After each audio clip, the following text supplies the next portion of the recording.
Friends ఈ వీడియోని చూసే ముందు ఈ వీడియోని మాత్రం తప్పకుండా లైక్ చేయండి, అలాగే మన ఛానల్ని సబ్స్క్రైబ్ చేసుకోండి, పక్కన ఉన్న బెల్ ఐకాన్ మీద క్లిక్ చేయండి, మీకు ఆల్ నోటిఫికేషన్స్ వస్తాయి. తర్వాత కామెంట్ సెక్షన్లో మాత్రం దిస్ వీడియో ఈజ్ అమేజింగ్ అని టైప్ చేయండి. శ్రీనివాస్, ఇవాళ ఈ వీడియోలో ప్రధానమైన topic main discussion Gruhajyothi scheme గురించి. అసలు గృహజ్యోతి స్కీమ్ అప్లికేషన్ ఫామ్ గురించి.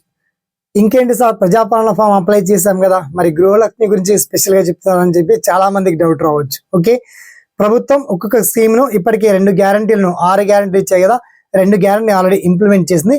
మిగతా గ్యారంటీలు కూడా ఇంప్లిమెంట్ అవ్వాలంటే వాటికి సంబంధించి పర్టికులర్ డీటెయిల్స్ ఇవాళ గృహజ్యోతి అప్లికేషన్ ఫామ్ సంబంధించి మనం మాట్లాడుకుందాం. ఓకేనా, సో లెట్స్ స్టార్ట్.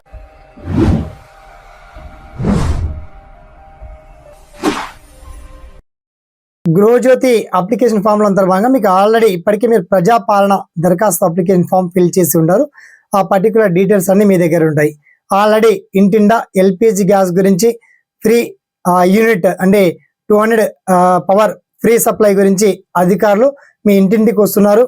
కావాలంటే గ్రామ పంచాయతీలో కూడా మీకు 24 అవర్స్ అందుబాటులో ఉంటున్నారు. మాక్సిమం మధ్యాహ్నం వరకు అయితే అధికారులు ఉంటున్నారు. కాబట్టి దయచేసి ఇంకా ఎవరైనా గృహజ్యోతికి సంబంధించి ముఖ్యంగా ఫ్రీ యూనిట్ పవర్ సప్లై గురించి కావచ్చు, గ్యాస్ కనెక్షన్ గురించి కావచ్చు, కాస్త అప్డేట్ చేయండి. ఏమీ లేదండి, ప్రజాపాలనలో ఉన్నటువంటి ఆ నంబర్స్ ఇచ్చేసినా అయిపోతుంది.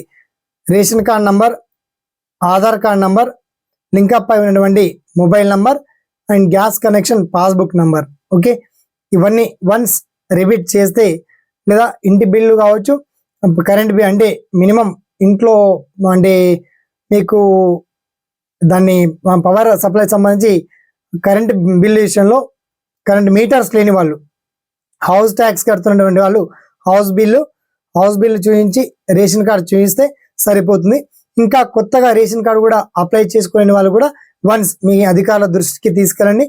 వాళ్ళు ఇంకా ఏమేమి అంటే పెండింగ్లు ఉన్నాయో అదంతా కూడా అప్డేట్ చేస్తారు. ఆ డేటా కూడా వన్స్ మీరు చెక్ చేసుకోవచ్చు. ఎలా ఏంటిది అనేది మీ గ్రామ పంచాయతీ సెక్రటరీ కావచ్చు, ప్రత్యేక పాలనా అధికారులు కావచ్చు, విత్ ఇన్ అంగన్వాడీ టీచర్లకు కూడా అప్డేట్ ఇచ్చారు.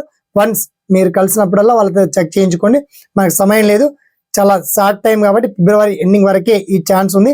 ఇలాంటి ఆపర్చునిటీ మాత్రం మిస్ కాకండి. ఎంత వీలైతే ఎంత తొందరగా అప్లై చేసి అంటే ఈ నంబర్లు ఇచ్చేసి మీరు ఉపశమనం పొందొచ్చు. తర్వాత మీకు వచ్చినటువంటి ప్రతి doubts and each and every క్వశ్చన్ని కామెంట్స్ లో గుర్తు చేయండి. అలాగే ఈ వీడియోని మాత్రం ఒక 10 మందికి షేర్ చేయండి, లైక్ చేయండి. సదా మీ సేవలో ఈ SPN education YouTube channel. Thanks for watching. జై హింద్.